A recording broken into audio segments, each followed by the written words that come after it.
Bismillahirrahmanirrahim. Bismillahirrahmanirrahim.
Alhamdulillahirabbil alamin. Wassalatu wassalamu ala sayyidina Muhammadin wa ala alihi wa sahbihi ajma'in. Amma ba'du, fa asdaqal hadithi kitabullah wa khairal hadi Muhammadin sallallahu alaihi wasallam wa syarrul umuri muhdatsatuha wa kullu muhdatsatin bid'ah wa kullu bid'atin dhalalah.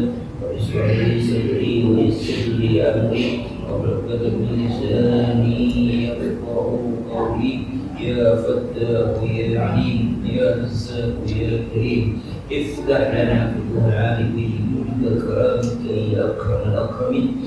Subhanaka la ilma lana illa ma 'allamtana innaka antal alimul hakim wa tub 'alaina innaka antat tawwabur rahim. Bismillahirrahmanirrahim. Qala al-mu'allif ta'ala wa nafa'ana bihi wa bil amin.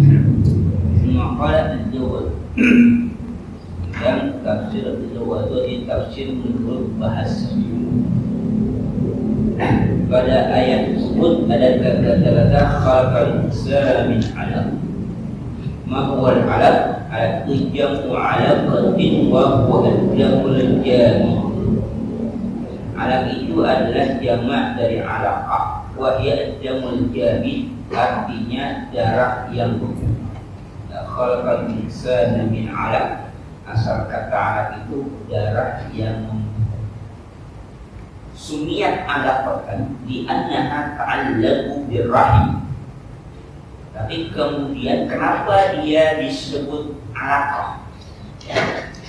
Alaqah itu di sini artinya darah yang membeku, tapi dia kata alaqah itu menggantung. Lalu kenapa darah yang membeku itu kemudian disebut alaq? Karena sumiyat alaqatan, dinamakan dia alaqah karena li'anna ta'allaqu birrahim, karena dia menggantung di dinding rahim. Jadi kalau penciptaan manusia ketika bercampur antara sperma dengan ovum, sperma dengan cairan laki-laki dan cairan perempuan terus menjadi pembuahan, maka kemudian pembuahan itu dia menggantung. Di mana menggantungnya? Di dinding rahim. Maka kalau orang ada bak hamil, kan kalau di itu mana mingguan, pada bulan ada berapa minggu ya, 1 minggu, 2 minggu, 3 minggu aja. Itu di dinding rahim ada kantong yang menggantung. Dia nempel. Maka di situ masih rentan. Dia hanya menggantung saja. Dia menempel di, maka itu masih alaqah. Masih disebut alaqah karena dia masih menggantung, maka disebut tadi kantong.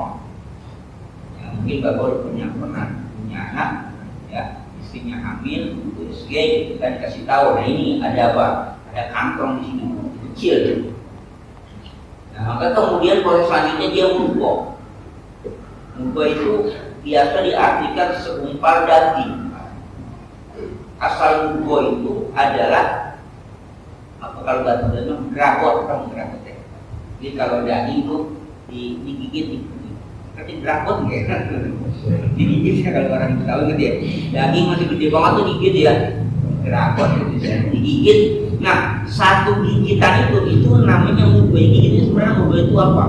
Digigit, digerabot segitu gedenya. Jadi berapa besar sih orang gigit tadi? Ya segitulah penciptaan awal manusia. Jadi sebelum jadi apa-apa, kita tadi awalnya sebut alaqah, dia baru kantong yang menggantung, dalamnya masih kosong, baru kantong aja. Kemudian nanti berproses menjadi mudghah. Mudghah itu artinya segumpal daging, biasa kita artikan. Sebenarnya arti sebenar itu mudghah itu satu gigitan. Artinya daging sekali gigit, ya segitulah kira-kira gedenya, seperti gedenya mulut manusia kalau gigit. Dagingnya segitu, nggak mungkin 1 kilo langsung gigit, nggak mungkin. Namanya apa? Mudghah. Di proses. Ya. Nah ini nanti kenapa Allah memberitahukan kepada kita menginformasi tentang ini? Yang pertama, informasi tentang khalaqal insana min 'alaq bagi orang Arab pada saat itu informasi berita yang sangat luar biasa. Kenapa? Karena siapa yang tahu di dalam perut rahim manusia kan tidak ada yang tahu, tapi Al-Quran memberitahukan. Kalau sekarang mungkin nggak aneh, kan nggak aneh sekarang kutip, ya sudah diketahui dengan cara USG segala macam. Tapi pada saat itu sangat mengagumkan. Yang keduanya, kenapa kemudian pertama kali Allah memberikan informasi di wahyu ke Rasulullah, wahyu pertama itu tentang proses penciptaan manusia, biar sadar sehebat-hebatnya manusia, setinggi-tingginya derajat manusia, sekaya-kayanya manusia, dia cuma diciptakan dari apa? Dari hanya pertemuan air mani. Dengan air mani laki-laki dan perempuan itu doang, tidak sih? Ada beda nggak dari kita? Mungkin orang kaya beda kayak gitu? Enggak kan, sama aja. Mungkin polisi beda nggak, sama aja, semua di jenderal sama aja begitu. Supaya ingat, sehebat-hebatnya manusia, sekaya-kaya manusia, awal penciptaan itu dari gituan. Jadi pertanyaan, apa yang mau disombongin? Dan keluarnya penciptaan manusia keluarnya itu, yang namanya keluar mani dari mana? Bapak tahu sendiri kan? Mau dia praktek coba, tahu kan? Dari mana keluarnya mani? Keluarnya mani sama keluar air kencing sama nggak tempatnya? Sama nggak, apa beda? Sama. Keluarnya air mani, sperma, keluarnya air kencing sama nggak? Sama. Tempatnya itu juga. Kotor atau bersih? Lihat aja sendiri dah. Sama. Bahkan kalau dia keluar, kita istinja. Artinya apa? Betapa hinanya kita, manusia yang begini yang kita sombongin mulianya, kita nggak ada gituan dong, nggak kutip. Jadi mau apa ini sombongin? Apa yang mau dibanggain? Kok kita diciptakan dari sesuatu yang kalau kena air kayak kita cuci, kena air mani kita cuci nggak bakal kita balik. Kali biasa dipakai aja gitu, ada bekasnya kayak pulau gitu, enggak kan? Kita cuci. Kena air kita cuci, kena tangan apalagi kayak sabun gitu. Saatnya itu geli kan? Itu kita dari gituan penciptanya, sadar gitu. Kalau kita sadar kamu itu dari gituan. Kalau masuk ke tempat, ini bukan masalah porno, penciptaan manusia, dimasukkan ke tempat di lubang di mana lubang itu juga keluar air kencing juga. Bahkan dari rahimnya keluar darah kotor. Darahnya itu keluar dari situ, guburnya darah itu kan darah kotor yang menempel di rahim kan berguguran, itu kena sehat. Dan situ. Maka ketika orang nggak haid, itu kan pada saat hamil kan, orang hamil orang nggak haid. Kenapa? Itu dikonsumsi oleh janin yang ada pada saat itu. Nggak ada yang kotor. Kenapa? Semua disalurkan kepada janin itu. Jadi artinya makanan kita subhanallah bukan sesuatu yang kita katakan mahal fisahat dalam rangka enggak yang kotor. Jadi apa yang mau kita banggain? Apa yang mau kita sombongin? Ya, maka awal wahyu ini turun menyadarkan kita kalau kalian bisa yang telah menciptakan manusia dari hanya apa dari sekantong, katakan segumpal darah kalau kita hanya dari Tuhan. keluar jadi manusia kayak begini semuanya. Jadi mau sombongin apa? Mau dibanggain apa? Gak punya apa-apa. Kekayaan disombongin sampai berapa lama kita kaya? Jabatan disombongin sampai berapa lama jabatan itu bertahan? Kecantikan disombongin sampai berapa lama kecantikan itu juga bertahan? Gagah dia, insya Allah. Tuh, ya bukan nggak jadi nggak menjadikan orang enggak. Bukan menjadikan tapi ada orang itu badannya hormat gagah banget. Pas wafatnya kempes lah. Ya, gagah dia, wafatnya kempes. Harta kaya berlimpah, punya mobil mewah, rumah mewah. Pas mati, naik tak dia Alfa gitu. Pas mati mau naik Alfa atau naik ambulan? Ambulan yang dia boleh nyewa. Pinjem ya Pak. Mau dia naik Alfa? Oh saya orang kaya mati naik Alfa tadi kenapa? Gitu enggak? Rumahnya mewah, kasurnya masya Allah di ruangannya apa gambarnya itu Asus segala macam. Ketika mati di mana Pak ditaruhnya Pak? Di ruang tamu di tikar. Apa di kamar aja? Diusir jangan kali sofa gitu. Sofa Pak? Oh ini spring bed? Ada Pak, tikar pokoknya. Lihat kakinya aja. Apa yang kita pakai? Ketika dia jenderal itu kali bintangnya tempelin sebelum lagi mati gitu. Kalau jagoan goloknya taruh. Maka ayat ini pertama kali wahyu turun menyadarkan manusia betapa hinanya manusia di hadapan Allah Subhanahu wa taala yang menciptakan khalaqal yang menciptakan. Jadi ayat ini menyadarkan kepada manusia bahwa manusia itu bukan apa-apa di hadapan Allah Subhanahu wa taala. Jadi jangan belaguan untuk begitu. Punya harta silakan, kaya silakan, gagah silakan, jabat ini silakan. Tapi semua itu harus ingat kemana arah tujuan. Ketika kaya lupa dia dengan kekayaannya, Allah SWT, jadilah dia korum. Ketika berpuasa lupa dengan puasanya, jadilah dia Firaun. Tapi ketika kaya dia, berpuasa dia, tapi ingat pada Allah SWT, jadilah dia Nabi Sulaiman alaihissalam. Sudah kaya, berpuasa, dekat sama Allah, jadilah Nabi Sulaiman alaihissalam. Itu, ya. Jadi sekali lagi, bukan ayat ini berarti kenapa Allah ini menyadarkan betapa hinanya, kecilnya manusia. Dia Pak, hanya dia dari alaqah, ya. Nah kemudian ada satu kalimat yang terdapat di dalam di dalam ayat di dalam surah Al-Alaq ini di kallala illam lanasfa'an bin nasiyah. Nasfa'an itu artinya asyaq itu ajjalku bisyiddatin quwwatin. Ya kan di ayat berapa itu ya? Nasfa'an bin nasiyah ayat 15 ya. Ada kata kallala illam yantani lanasfa'an bin nasiyah. Nasfa'an itu artinya al-jadbu bisyiddatin quwwatin, dicabut, ditarik dengan keras dan kuat. Nah, ini kaitannya kenapa? Kaitannya kallala illam yantan, berhenti, jangan begitu. Kalau dia nggak menghentikan perbuatannya, nggak menghentikan nanti menghalangi orang bersolat, nggak menghentikan mendustakan Rasul, akan cabut itu ancamannya.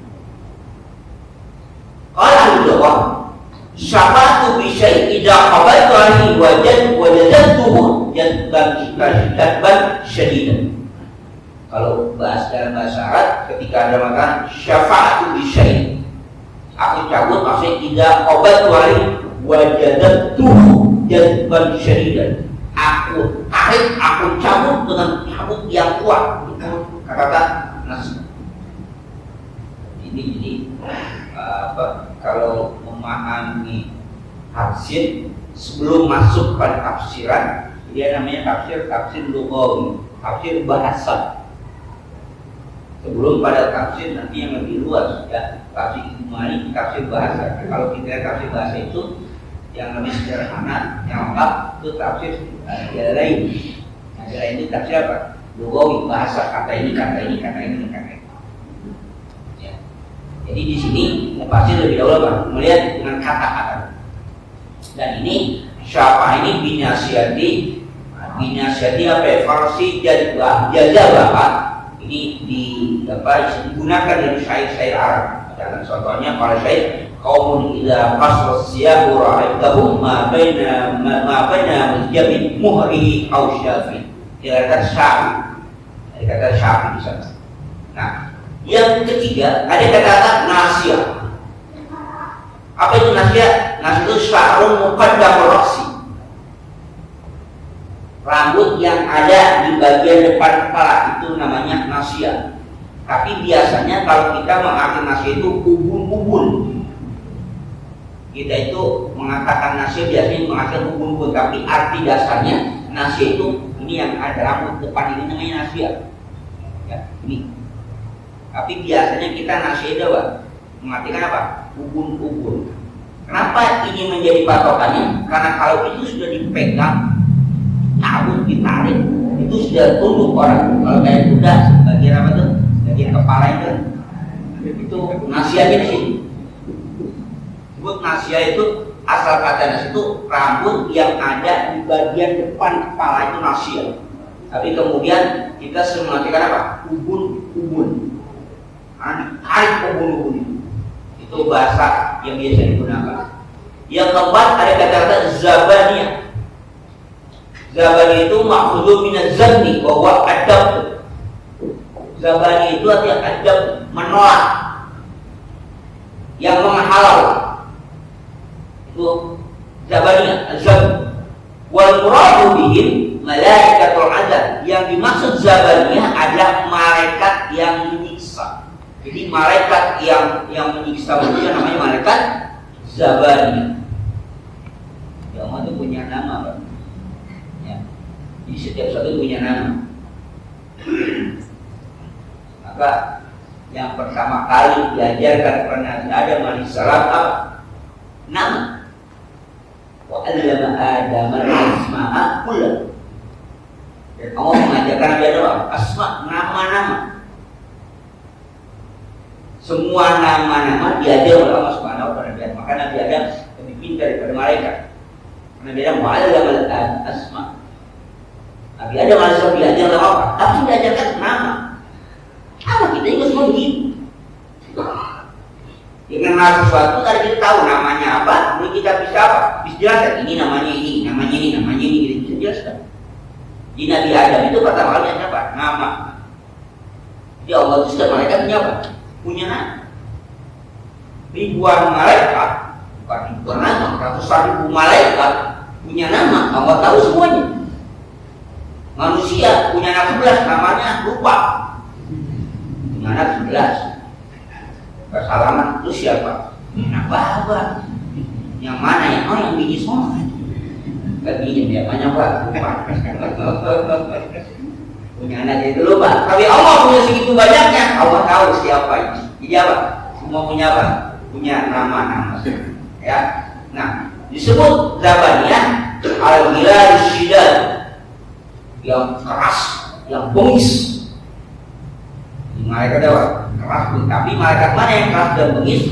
Malaikat yang tugasnya menyiksa. Ya. Jadi yang bengis dan keras itu malaikat apa? Yang tugasnya menyiksa. Ya hanya malaikat Pak yang punya begitu. Manusia nggak usah lah. Ada yang bengis dan keras itu nggak usah. Biar malaikat aja ada. Kalau manusia ada yang keras dan begitu itu apa? Dia pakai semua. Dia aja malaikat tadi yang ada begitu yang bengis dan keras. Alaiha malaikatun ghiladun syidadun la ya'suna Allah ma amaruhum wa yaf'aluna ma yu'marun. Ada malaikat yang keras, yang bengis.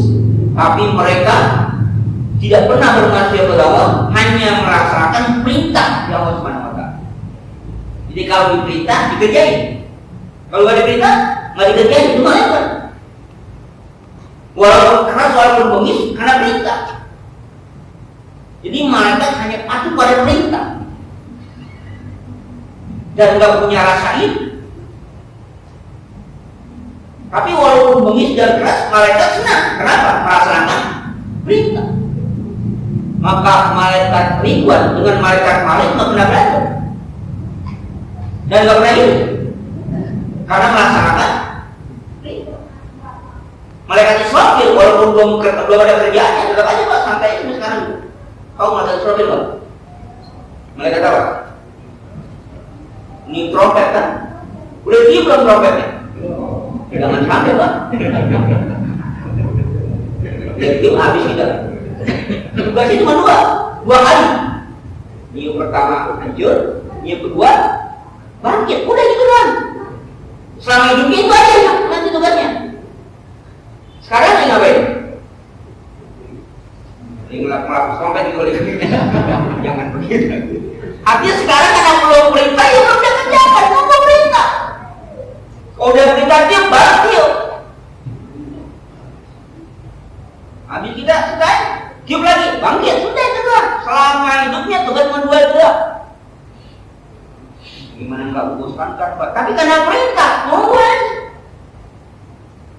Yang paling sibuk sekarang malaikat apa? Malaikat maut ya. Israel paling sibuk kan. Tiap hari, tiap detik, mulai. Tapi dia nggak ngira Pak. Ya Allah, itu Israel ngapa-ngapa bantuin saya kayak tadi. Kenapa? Gaji sama, kerja beda gitu. Enggak apa, malaikat apa? Ya hanya melaksanakan perintah, nggak pernah ngiri kan. Malaikat Malik nggak pernah protes. Ya Allah, gantian sama Ridwan saya di surga nih gitu kan, enak kan di surga ngeliatin bidadari cakep-cakep gitu ya. Di neraka lah besempur ternyata nggak enak. Nggak pernah kan ini Pak. Itu karena perintah. Jadi Rasulullah pun nggak pernah merasa berat ketika melaksanakan tugas atau sholat. Kenapa? Karena patuh pada perintah. Nah, kita kan emang manusia Pak yang sering melawan kan, membantah. Kerja apa? Jadalah di sini. Orang apa? Yang suka apa? Membantah. Kalau bisa selesai di jadalah. Manusia itu apa? Orang yang sering banyak membantah. Ketika Rasulullah SAW datang ke Masjid Fatimah radhiyallahu anha, Sina Ali bukan itu. Ada duduk di tengah-tengahnya antara Siti Fatimah dan Sina Ali. Kata Rasulullah, ya Ali sholat dulu, maksudnya itu sholat witir. Ali kita ada dia Rasulullah. Kata Nabi sholat aja dulu. Kata Sina Ali duduk kali. Iya, kita kalau mau nih bangun, kalau nggak mau nih udah. Apa nih kekuasaan nama? Nabi ambil kesel, bangun ambil bukaannya. Wakal insan absar syai'in jadala. Dasar manusia apa? Kalau Rasulullah apa? Membantah. Nabi itu sama mantunya yang bilangin, sholat dulu kasih Ali. Ya kalau bentar bangun bayang, kalau nggak bangun ya udah ya namanya kekuasaan Allah Subhanahu Wa Taala. Kata Nabi ya sholat aja kalau gitu. Enggak Pak. Rasulullah kaget sambil baca ayat tuh. Kan insan absar syai'in jadala. Manusia itu banyak apa? Membantah. Manusia, kalau malaikat tidak. Banyakan membantah, tapi banyak taatnya juga. Itu manusia. Jadi apa? Jadi yang namanya Zabaniyah itu asalnya adamu, tapi digunakan untuk nama malaikat yang apa? Yang keras, yang bengis, yang khusus untuk menyiksa. Wal Arab yatlaquna hadzal isma ala man ishtadda batsyahu.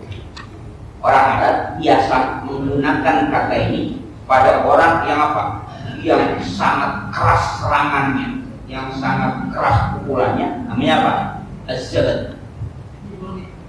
Orang Arab pakai kata ini. Maka dalam syair katakan muqa'imu fi uswa, muqa'imu fi waqa. Zabaniyatun walau irama qalbuhu bi qulubiha. Sudah biasa ada kata-kata apa? Ada kata-kata zabaniyatun biasa digunakan yang sangat bengis, yang sangat keras dalam syair. Ya. Baik. Ini perintah ini ada juga kaitannya, maafkan perintahnya, surah ini ada kaitan dengan peristiwa pada masa Rasulullah SAW. Ruya anna Aba Jahlah al-Da'i qala sabiyum, diriwayatkan bahwa Abu Jahal al-Da'i yang berlaknat qala bertanya pada sahabat-sahabat pada hari, hal yu'assiru Muhammad wajhahu baina adburikum baina adburikum, apakah Muhammad itu akan melumuri wajahnya dengan tanah nanti di hadapan kamu ini? Yang dimaksud yuridu hal yusalli wa yasjudu amamakum, yang dimaksud apakah nanti Muhammad akan sholat dan sujud di hadapan kamu. Jadi ini orang Arab pada zaman jahiliyah itu biasa berada di sekitar Ka'bah, karena Ka'bah itu tempat suci bukan hanya bagi umat Islam. Sejak zaman jahiliyah pun Ka'bah itu tempat yang suci dan disucikan oleh semua agama. Maka kenapa Abraham itu, Raja Abraham rasukan kayu ingin menghancurkan Ka'bah? Mana sejarahnya? Karena ingin mengalihkan, jangan haji sebelum Islam, dia haji harus ziarah ke Ka'bah. Nanti dia akan membuat suatu tempat yang sangat mewah, akan tidak ke arah sana. Nah, mereka biasa berkumpul karena Ka'bah itu dianggap tempat suci. Dan berdoa di Ka'bah itu dianggap mustajab oleh mereka, Abu Jahal teman-temannya. Maka kemudian Abu Jahal datang, teman-teman lagi kumpul. Katanya, apakah nanti Muhammad akan ada di sini dan akan melumuri wajahnya dengan debu? Apa maksudnya? Dia akan sujud. Jadi maksudnya orang sujud kan kepalanya, mukanya ke tanah tuh. Pada saat itu Ka'bah itu masih apa? Masih pasir. Jadi nggak kayak PKR ya, masih pasir. Jadi kalau dia sujud, mukanya kenapa? Kena debu. Jadi Abu Jahal datang, apakah nanti Muhammad yang dimaksud akan sholat di sini, di depan Ka'bah, akan sujud di sini? Ini Abu Jahal datang. Oh, na'am. Teman-temannya Abu Jahal jawab, ya, nanti dia akan sholat di sini. Qalu wallata wal uzza la in ra'aytu yusalli kadzalika la anna ala raqabati. La anna ala raqabati. Wallata wal uzza, demi Lata dan Uzza, ini nama Tuhannya Abu Jahal. La in ra'aytu yusalli kadzalika. Nanti kalau dia aku lihat sholat kayak macam itu, anna itu artinya akan aku injek. Apanya? Ala raqabati, batang leher. Saking apa? Saking bencinya, bengisnya Abu Jahal, dia tanya, nanti Muhammad datang ke sini nih mau sholat di depan Ka'bah ini, iya. Nah, kalau nanti aku lihat Lata wal Uzza, demi Lata dan Uzza, lain roh itu, kalau aku lihat dia begitu, disolli kayak begitu lagi sujud, La'anna itu aku injak dia, aku pejik dia. Ala raqabati apa? Batang leher. Enak kan? Tadi begini injak dulu. Nah, ketika sudah kayak begitu, apalagi? Wala aku firanna wajhu biturab. Akan aku auri wajahnya dengan apa? Akan aku lumuri wajahnya dengan tanah. Itu sumpahnya dia. Nanti kalau Muhammad datang, aku injak ke batang lehernya, aku aurin mukanya pakai apa? La ghafaranna wajhahu biturab. Akan aku aurin, aku lumuri wajahnya dengan tanah. Udah ngomong itu banyak ayoman. Datangnya persatuan fa wajada Rasulullah sallallahu alaihi wasallam. Dia lihat ada Rasulullah sedang apa? Sedang sholat.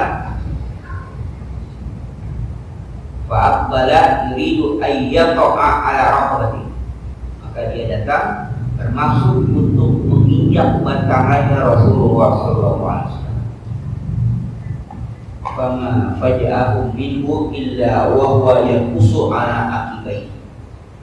Maka tidaklah ia menyerang mereka pada Rasulullah sallallahu alaihi wasallam kecuali wa huwa yanqusu ala aqibaihi. Kecuali dia menarik diri mundur. Jadi udah datang dengan Nabi, lagi sujud, datang nggak bisa bergerak, kemudian dia mundur.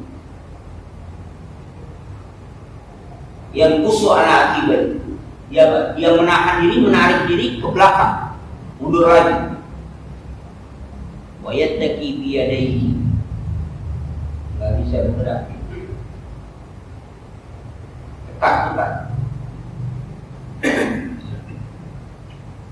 Fakirlah, ditanya Buya, laka, ada apa engkau? Kan tadi kan gak rahmat tuh, tulis semangat, mau nginjak, mau ngomongin dengan apa, dengan debu. Sekarang kok diem aja, malah mundur, kenapa? Qala inna baini wa bainahu khandaqan min nar. Antara aku dengan Muhammad ada khandaq. Apa khandaq? Ada, kalau itu marit ya, ada perang, ada peperangan itu perangkat, ada perang min nar dari api. Di antara Nabi Muhammad dengan Abu Jahal ada gigi api yang sangat besar yang berkobar dari lubang khandaq. Dia mau maju, ada api depannya, mundur. Wa haula wajnahata, dia berkobar dan mengarah kepada aku. Apanya? Api di sini berkobar tuan, dan condong ke arah dia, kayak orang membakar. Jadi Rasulullah apa? Ini. Faqala Rasulullah sallallahu alaihi wasallam, "Laudana min." Seandainya dia itu akan mendekati aku, lah tafatkul malaikatu qudwan qudwan, malaikat akan mencabut anggota badan satu demi satu. Kalau tak apa tuh apa kalau kita kalau di rohin apa namanya, kalau dicabut apa itu sih, kalau cabut kan kayak di bawah ya, bukan di preterin ya, jadi hipotesis. Kalau dia Abu Jahal berani dekat dengan Rasulullah, kata Rasulullah, malaikat itu sudah siapa? Fathul malaikat. Malaikat siap mencabik udwan anggota badan satu demi satu. Jadi siapapun sejak Nabi masih di Mekah, perlindungan Allah Subhanahu wa Ta'ala. Siapapun yang akan menyakiti Rasulullah, Allah dilindungi. Siapapun, sampai sekarang pun siapapun yang menyakiti Rasulullah. Loh, sudah wafat. Rasulullah wafat. Tapi bila agama yang Rasulullah bawa ini disakiti, Allah akan bela. Yang sekali-kali menyakiti. Maka setelah peristiwa itu, fa'anzalallahu ara'aital ladzi yanha 'abdan idza shalla. Apakah kamu tidak melihat alladzi yanha, orang yang menegakkan 'abdan idza shalla, seorang hamba apabila dia sholat. Artinya ayat ini menceritakan kepada kita, pada zaman Rasulullah itu ada orang yang menghalangi orang untuk sholat itu dikit-dikit. Jadi ara'aital ladzi yanha 'abdan idza shalla, oleh Allah Subhanahu wa Ta'ala khitab ayat ini kepada Abu Jahal yang selalu menghalangi Rasulullah SAW untuk apa? Untuk sholat. Ini belum datang perintah sholat 5 waktu setelah peristiwa Mi'raj, belum. Ini awal-awal. Kalau sholat 5 waktu nanti peristiwanya setelah apa? Setelah Mi'raj. Itu terjadi sekitar tahun 10 Hijriah, tahun sebelum Hijriah, sebelum kenabian.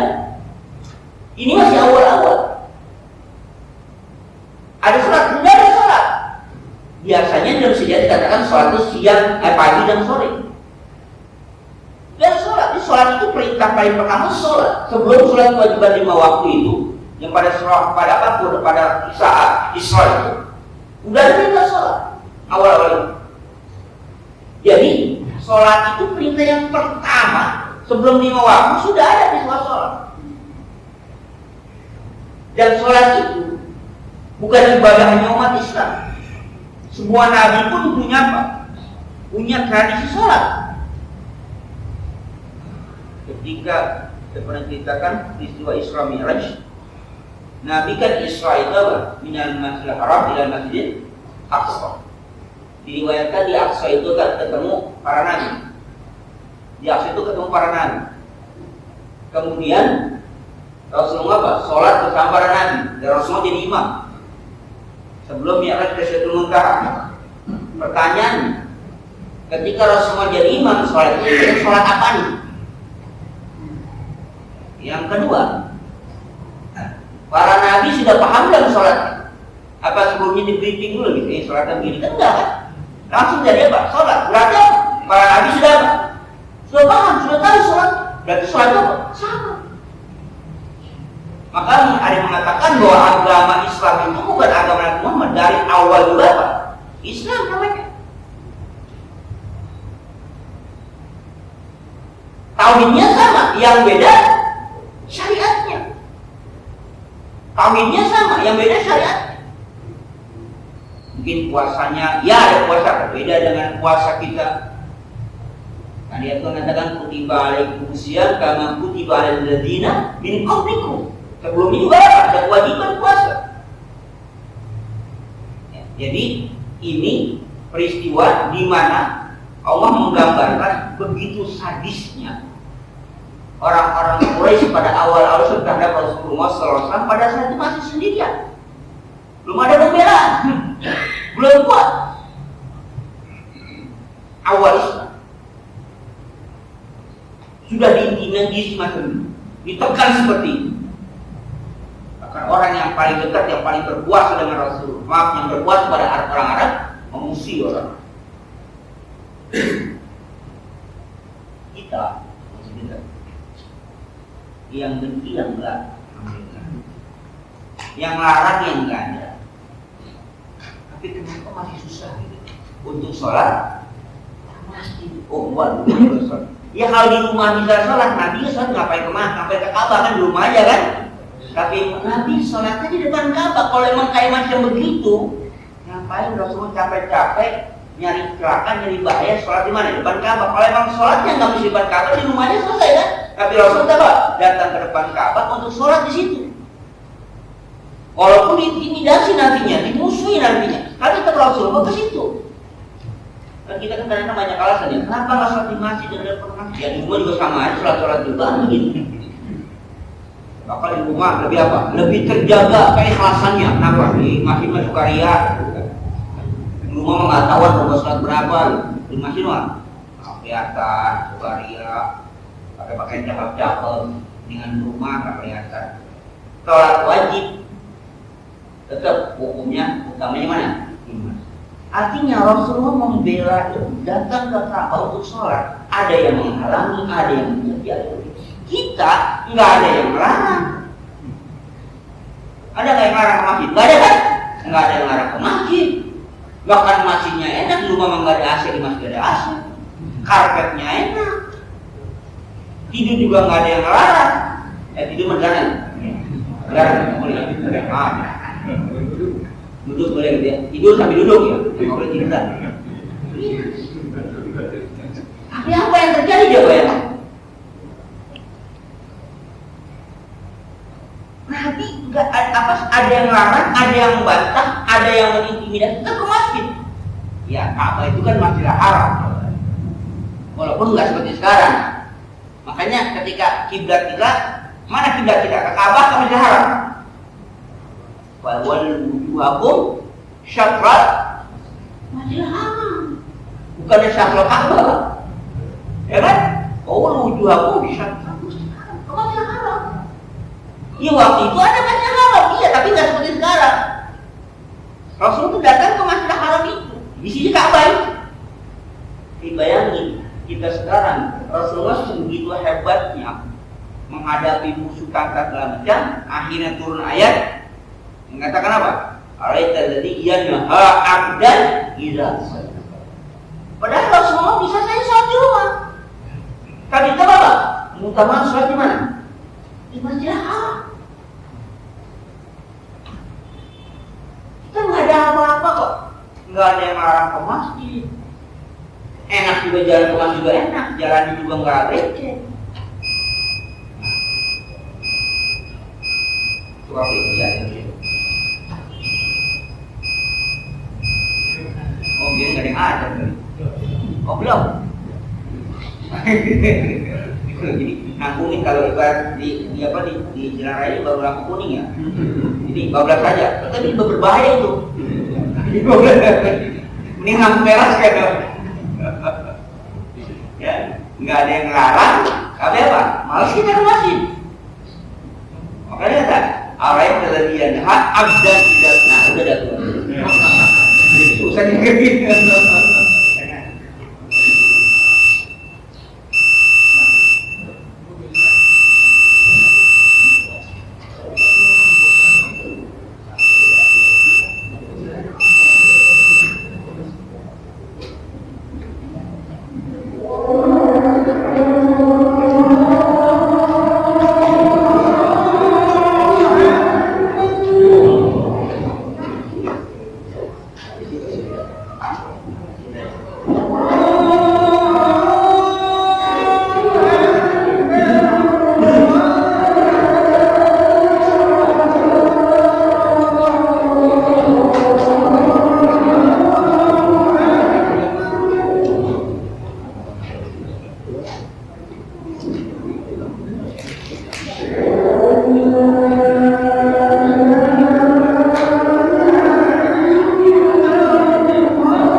Jadi kita baca pada Rasulullah, ada orang yang marah, ada orang yang disakiti, ada orang yang dikasih, tapi Rasulullah tetap masih Rasul tetap sholat.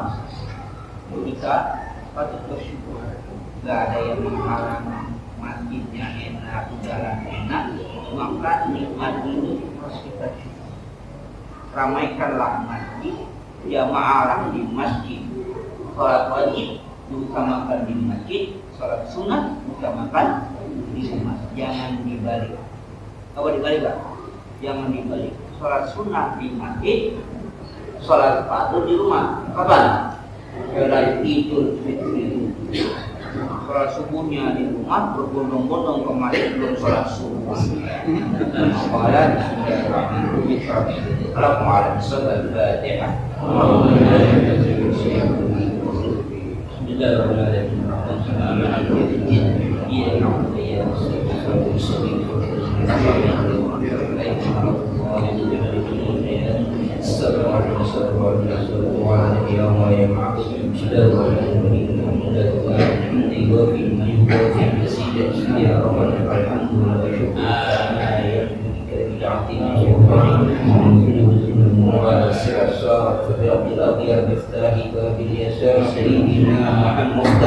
وعلى بحار والآخر عادنا نعمنا وظالم وانفعنا ما علمتنا وعلمنا ما ينفعنا وارزقنا علما ينفعنا وزدنا علما وارحمنا لكل حال نعوذ بالله من أن وارزقنا علما نافعا وفهما زكيا ومن قبل قلبا منورا لسانا ذكره ونسا جميلا ورزقا كثيرا واسعا عالما خيرا ورزقا فيه أولادا صالحا فقيها عريفا أديبا عالما توفيقا حسنا جميلا برحمتك يا أرحم الراحمين اللهم الحق حقا اتباعه والباطل باطلا وارزقنا اجتنابه اللهم اجعلنا حلالا ومرحوما وتفرقنا مما معصوما ثبت قلوبنا على محبة رسول الله واسقنا على سنة رسول الله وتوفنا على ملة رسول الله وصلنا في زمرة الناجية ويثبت لنا صفا حبك حب ما يحبك وحب ما يقرب إلى حبك ومن على حبك أحب إلينا من الماء الذي الزمن ربنا تقبل منا إنك